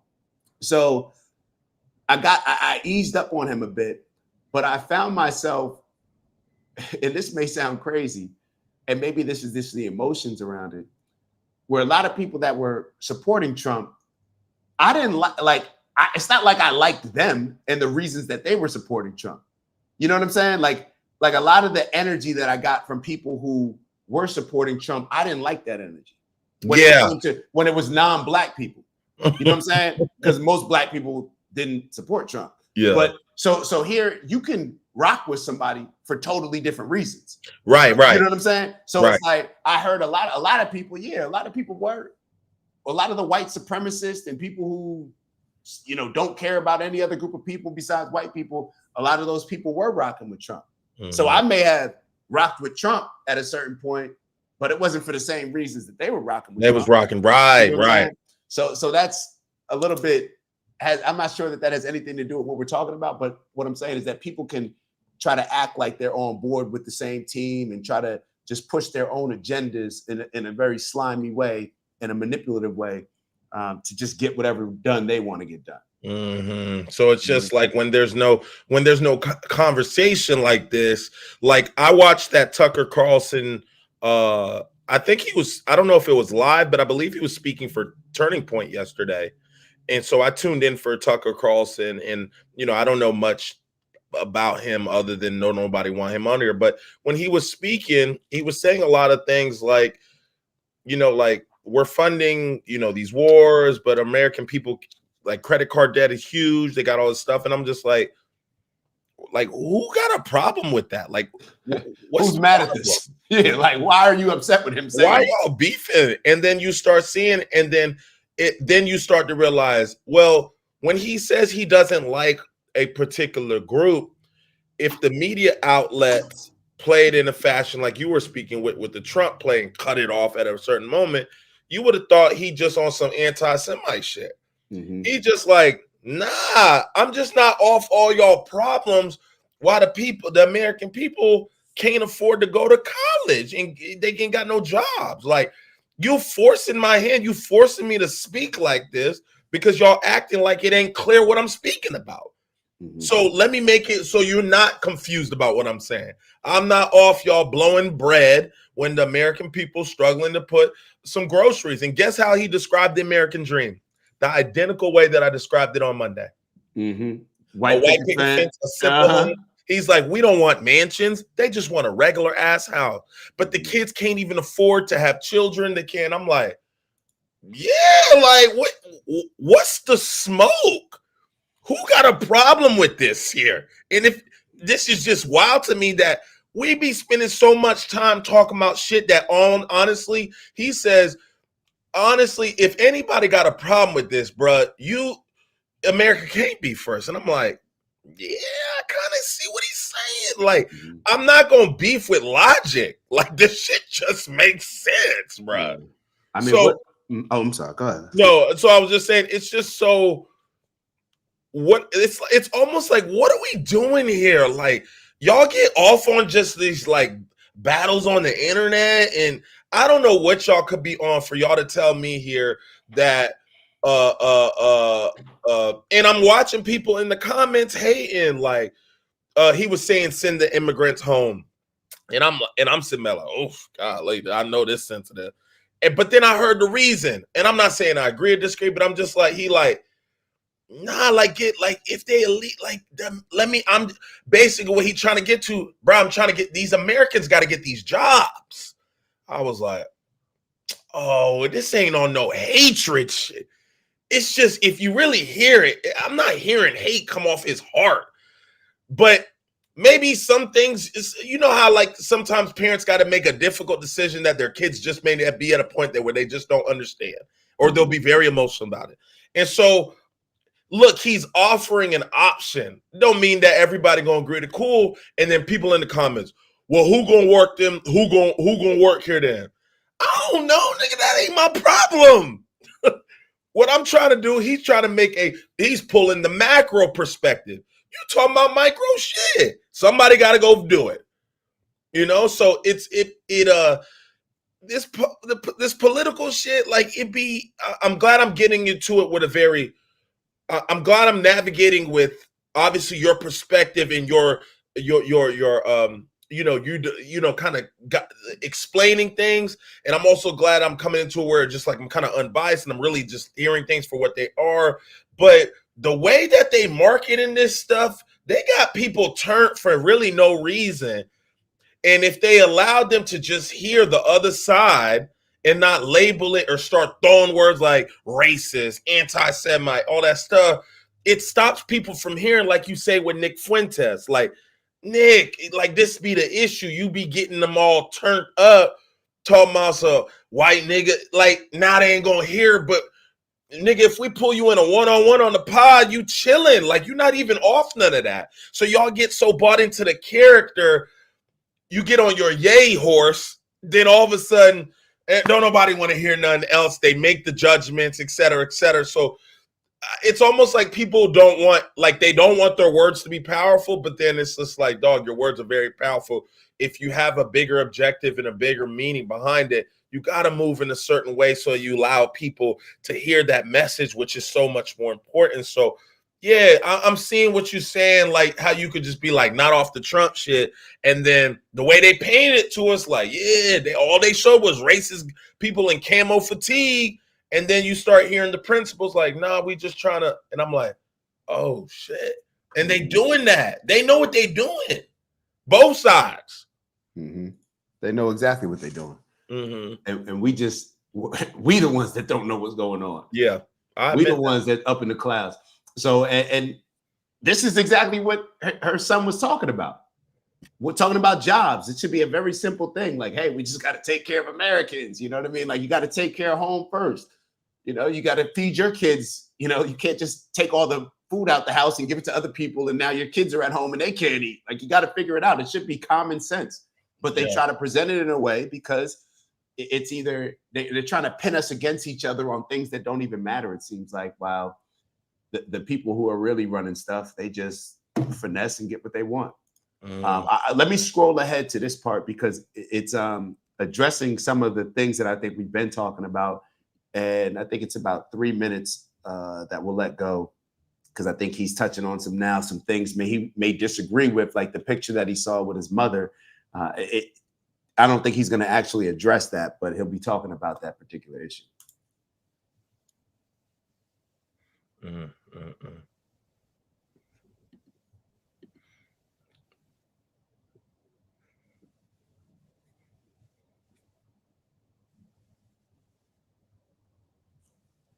Oh shoot! Why you ain't tell me I wasn't playing it? Glad I didn't know what was going on. I thought it was frozen. Nah, I had the video in the background. I thought it was on the screen. I was just listening to it. Oh. What's the prevailing view of like war, foreign policy? Oh gosh, we hate war. We really despise it.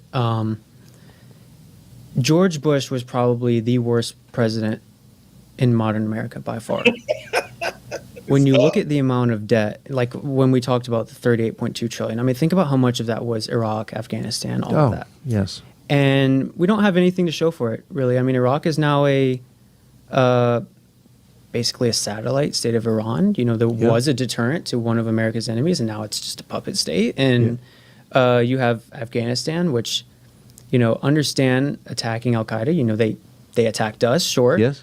But the idea that you want to turn a Stone Age society to a progressive liberal democracy is one of the stupidest things I've ever heard. Ever. Yeah. And so we can't rationalize why that ever happened. And even people in your generation, they're like, what were we thinking? Why did we do that? Like, I've spoken to so many people who are conservative, and they're like, I don't understand why we ever did that. And the war is just not something we like. I don't think anyone likes it. And the real tragedy of war was not the debt. It's actually just the innocent American lives that were lost. Yes. That's the real tragedy. I agree. And all the other stuff is secondary, but it still has lasting effects on us.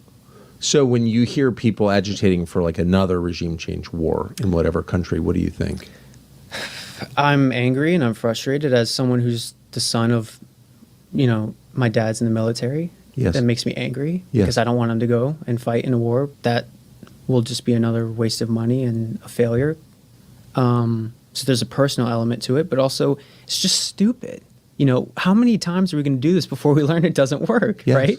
So there's so many elements to it. Personal, financial makes no sense, and it's just logistically absolutely stupid. It is stupid. And it makes me angry that people were even advocating for something like that. And I don't think they're advocating it just to advocate for it. I think there's interest groups that are pushing them to advocate for that. Clearly, there are. Oh, We've yeah. learned a lot about that recently. So that's one of the topics that nobody ever, including me, I had zero desire to talk about it. The Israel question. And Fuentes. I just want to be very clear on, I'm very thankful for this younger generation. I'm very thankful that this younger generation has the courage to actually stand up and say, hey, yeah, we don't really agree with war. We're not really with that. Simple as that. We're not, that's not something that we want to do. My dad is actually in the military. I don't want him to go over and fight for something that doesn't even matter. It's silly. How come a child or a young man can have this mindset? Where were the adults in the room? This is one of those things where it's we all celebrate Muhammad Ali for him standing on business and not going to war. But it's where were the other people? Why does it always have to be one person standing out there and we clap for him, but we ain't willing to do it ourselves? You know what I mean? This is that idolatry. This is when people don't realize that God is within themselves. That's what I really believe it is. Mm-hmm. It's insecurity. This is why everybody wants to look externally for somebody to fix their problem rather than just look in the mirror, look internally. And what are you going to do? Mm-hmm. What am I going to do to solve this issue? Clearly, it bothers me. What am I going to do? Mm-hmm. You know what I mean? So I'm appreciative of these young folk, and they're getting ready to obviously get into, I think, the discussion around Israeli involvement. And keep in mind, this man, this is the person whose mom was signing a bomb. This is the kid's mom. That's his mom. I mean, this is the lady who was signing the bomb. This is her son. That's her mom. That's her son saying this. His mom is the one that is the war hawk that is always trying to get us involved in wars.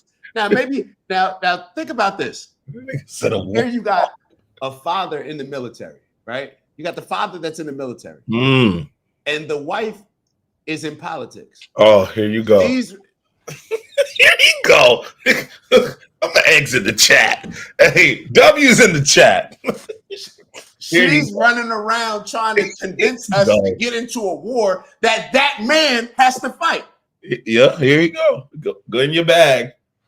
I'm gonna sit back. Get in that bag. I don't. No. I want you to tell me. I want you to tell me. What am I about to say? Get in your bag, man. I'm here for it. Nah, I don't want to get in my bag. I just want to point out something that I'm seeing. Here you got the politician telling people we got to go to war. Why? Because she's receiving money from donors that want us to go to war. And meanwhile, the husband, I'll just go along. Put your foot down, bro. How do you not care enough about me, your husband, enough for us to sit here and say, clearly your son is concerned with your husband's well-being a bit more than you. Clearly your son is concerned with the well-being of Americans in general more than you. how does it get to this point? Like, where's this? Like, let's keep going, man. You know what? Yeah. We need people got to start speaking up, man. Yeah, get in your bag. For it, I think there's interest groups that are pushing them to advocate for that. Clearly, there are. Oh, We've yeah. learned a lot about that recently. So that's one of the topics that nobody ever, including me, I had zero desire to talk about it. The Israel question. And Fuentes is question. most famous for, there's no upside in that. Yeah. And I just, The question no one wants to ask. I never felt it was as central as it turned out to be. I guess I just didn't understand it very well. But Fuentes is famous for, saying naughty things, but also saying pretty straightforward critique of the control that Israel has over the United States. Is that view widely shared, do you think? Well, I don't know too much. I mean, Let's take Fuentes out of it. Yeah. I keep reading that young people's views of Israel are increasingly skeptical, if not hostile. Do you think that's true? Absolutely, yeah. And I don't think it's anything we've done. I think it's all reliant on Israel. That's on them, actually, not Yep. on us. And the reality is they're just another country. I've never bought into like they're super evil, Right. like all. They're just another country. Who cares? Right. And if they want a better relationship with the United States, they need to stop interfering in our politics. It's really simple. Yes. And it's not just Israel. I mean, we need to ban foreign aid. We need to stop sending. We should not have a single dime going to another country when we have people in poverty, with bad schools, medical debt, all that stuff. It makes no sense. That's part of America first. We also should ban foreign lobbying. It's irresponsible. Why would we have the interests of another country put as policy for our country? Yes. It's our leaders should be making decisions on the interest of American people, not someone in Burundi or something. Who cares? Well, exactly. Right?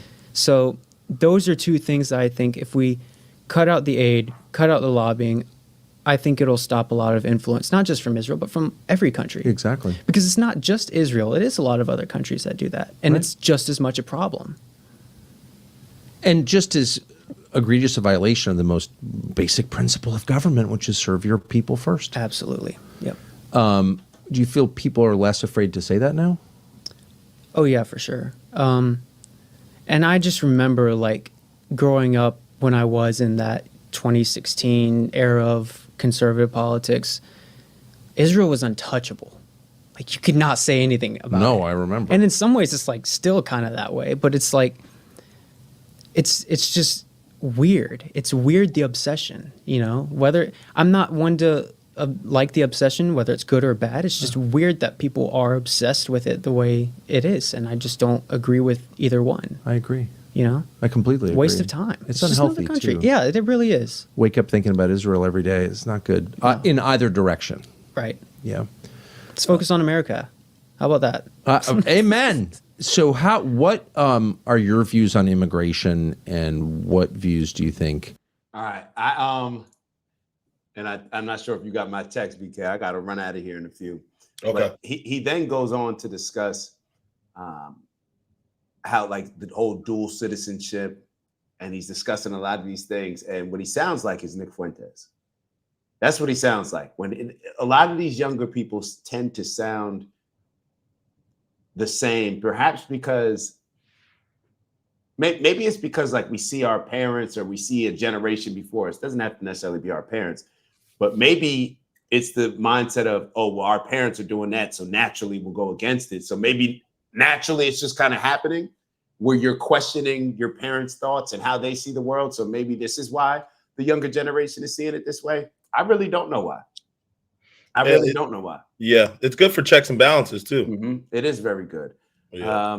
I think he summarized it quickly. It's not just about Israel. Any foreign government that has an influence on our government, like, why would we be okay with that? Like, it's a very simple thing. Like, hey, if you want a better relationship, if you want us to look at you in a better way, then stop meddling in our politics. Stop trying to primary or put up $20 million against Thomas Massey, who's actually the one that we see as having the courage to stand up against not only Democrats, but more importantly, to stand up against his own party when things are being done that don't align with the principles. You get what I'm saying? Mm. So this is just, I'm glad that everything's being exposed.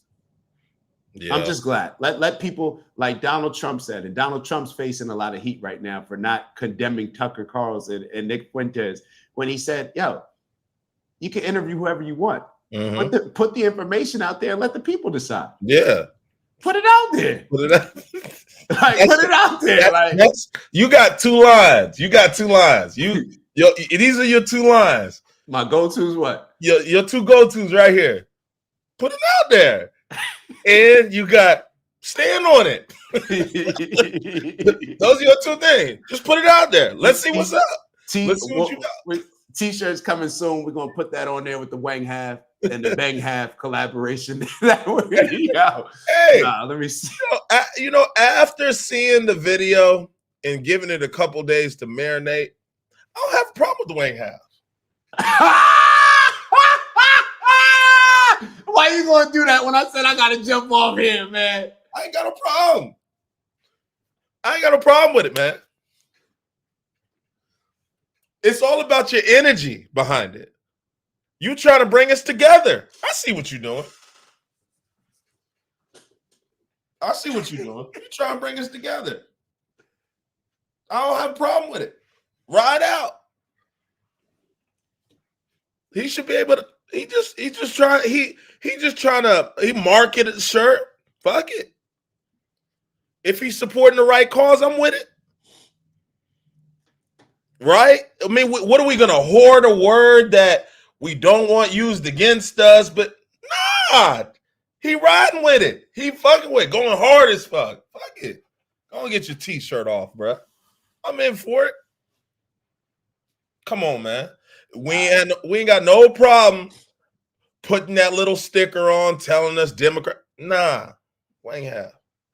Why BK gonna do that? I literally gotta get out of here. I'm gonna be late for this appointment, but yeah, and we gotta do the Candace review next on Monday too. Okay, because that was a good one. I watched it last night too, so that was good.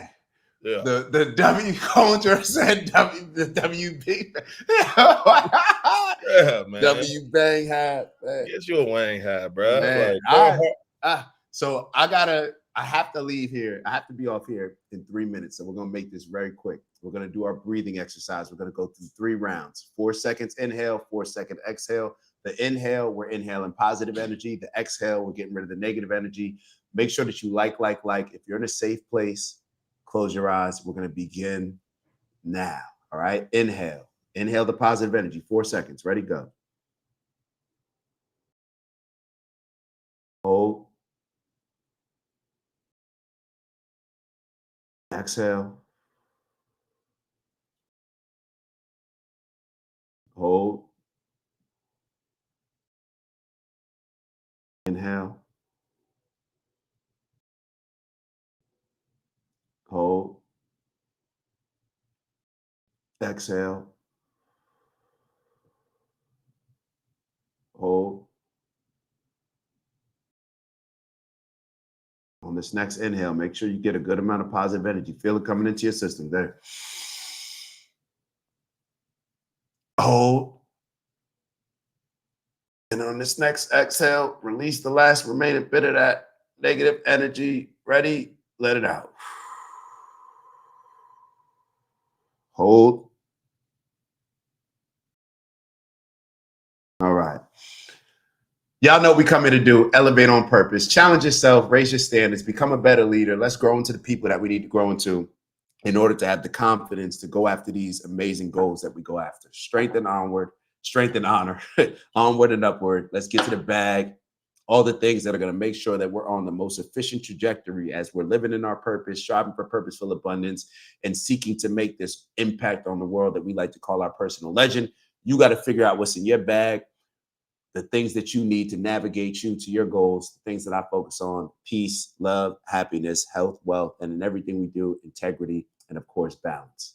BK, take us out. You on mute. See, I should have got you. I should have let it go. Great week. A lot we discovered this week. A lot we talked about. A lot of perspective. Y'all been very active in the comments.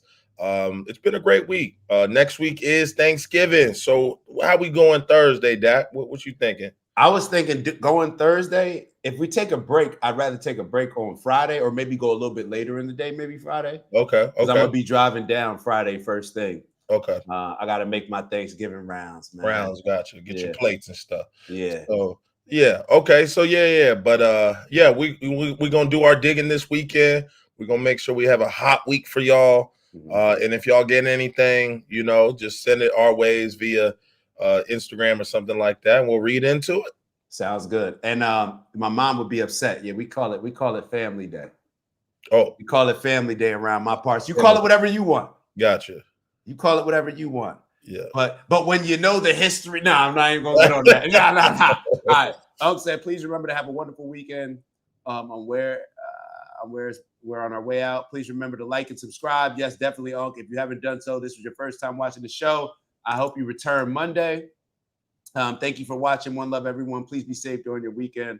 Our worldwide community, people that think like us, imagine that. There we go, big bro. There we go, Unc. Shout out to Big Bro. Steve wrote, the minute that the facade isn't profitable for the elites, they will stop the music and shut the game down with all the chips in their pockets. That is a fact.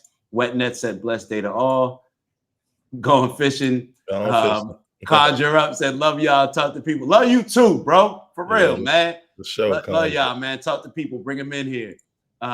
Finn wrote, a positive mindset is a quiet kind of power. It turns obstacles into lessons, fuels your energy with purpose, and lights the path forward, even when everything else feels dark. Strength and honor. All right. Make this a great day. Understand you have power over yourself and your life. All right, man. Appreciate y'all, and we'll see y'all on Monday.